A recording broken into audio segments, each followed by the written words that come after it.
The Incompetent Duo. These characters exist primarily to provide comic relief while carrying out the villain's dirty work.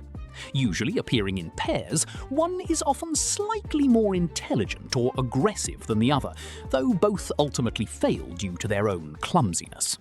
A classic example can be found in Jasper and Horace from 101 Dalmatians, whose constant bumbling sabotages Cruella's plans.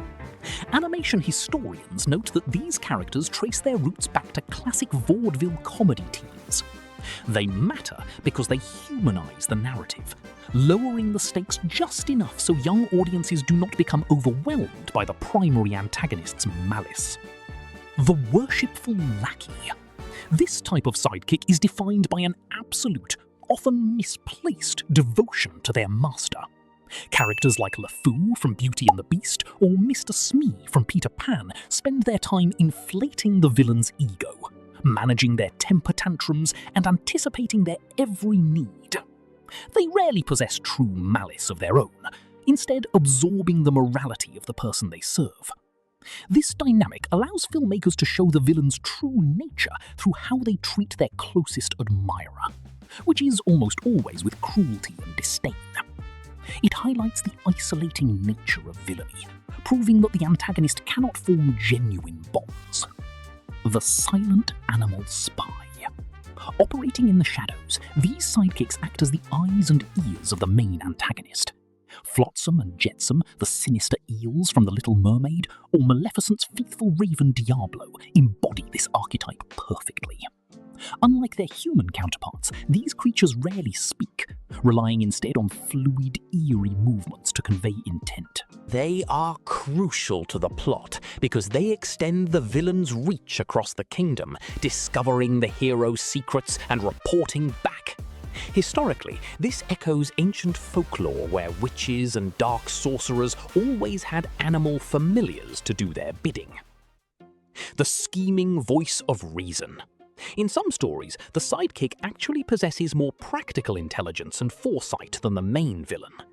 Iago, the parrot from Aladdin, is perhaps the most famous example, frequently coming up with the actual plans while Jafar handles the dark magic.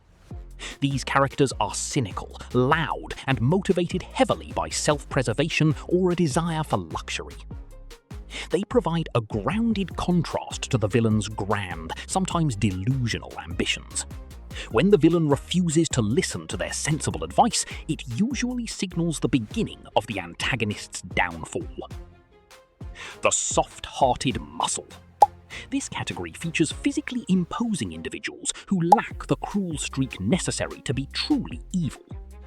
Kronk from The Emperor's New Groove is the definitive modern version of this type, possessing a conscience that actively conflicts with Yzma's murderous plots. These sidekicks often possess hobbies or traits that contrast sharply with their intimidating frames, such as cooking or talking to animals. They matter because they represent a moral grey area, showing that people can be misguided rather than inherently malicious. Their inevitable redemption or defection often serves as a turning point in the climax of the film. The dangerous secondary threat. These companions are genuinely menacing and capable of inflicting real harm on the protagonists. The hyenas from The Lion King or Joanna the Goanna from The Rescuers Down Under fit into this group. While they might have moments of dark comedy, they represent a physical danger that keeps the audience on edge. They operate as a barrier between the hero and the final boss, forcing the main characters to prove their bravery before the final confrontation. Their presence elevates the stakes, reminding the audience that the villain's world is fundamentally hostile and dangerous.